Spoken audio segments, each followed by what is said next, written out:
Hi, we just ended the Intonation meetup group and we ended with barely and barley. So I'm sorry that got so confusing.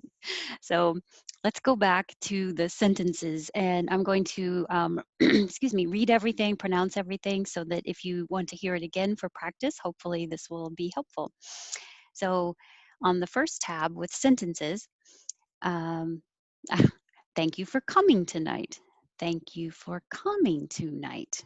This was an example of a statement going down at the end.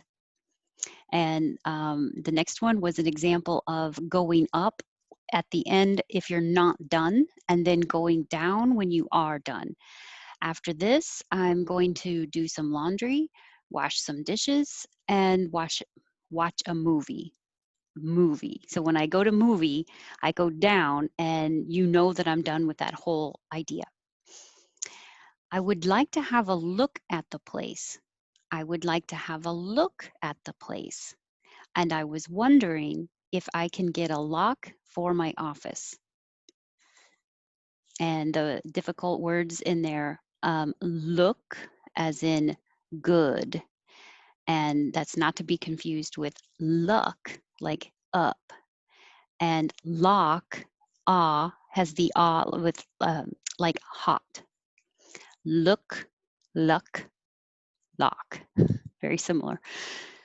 And number 8, it looks good to me. It looks good to me. Number 9, what is good for the goose is good for the gander. So it's not, I'll go back and re-highlight it.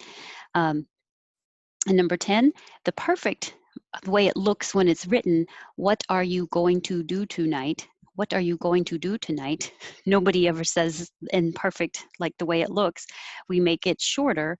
What are ya gonna do tonight? So takes over almost every vowel except for the do and the night. What are you gonna? What are you gonna? What are you gonna do tonight? And the do is the important part because that's the question that you're asking about. If it was something else, it would be, what are you gonna eat tonight? What are you gonna watch tonight? What are you gonna drink tonight? There'd be something else that would be emphasized. When you have the question, what are you? You can say, what da ya or what ya. So I could say, what ya gonna do tonight? What you gonna do tonight? Dun dun dun dun dun dun. Dun. And 11, I have a gut feeling about this. I have a gut feeling about this. 12, somebody typed, how do you do? But how do you do? How do you do? I've never said it. I've never heard it. I've seen it in movies, but um, how do you do? The stress would be on do if you're going to say it.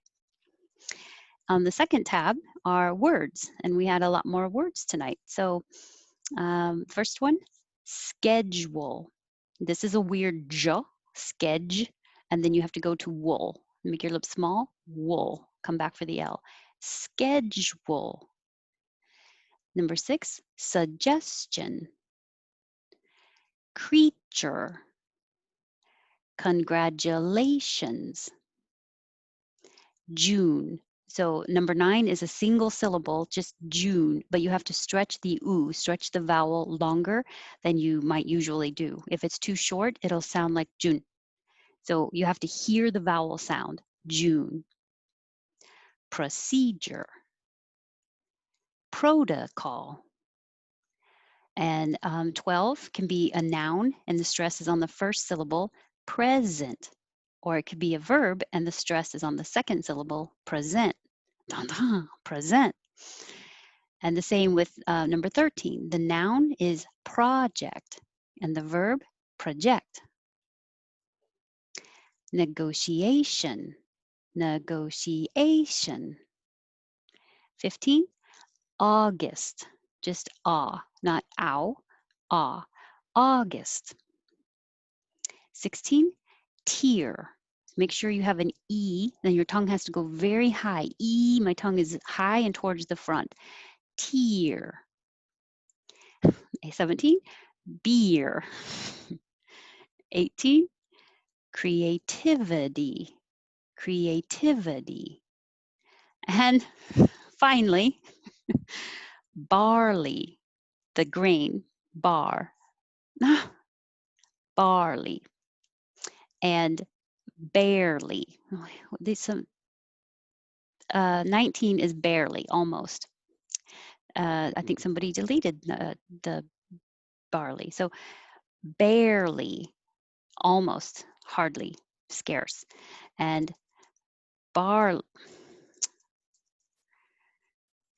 barley, the grain, barley. Okay, I it ended just as confusing in the recording as it did in real life. Um, I hope that was helpful, and have a good evening, and I hope to see you again. Bye.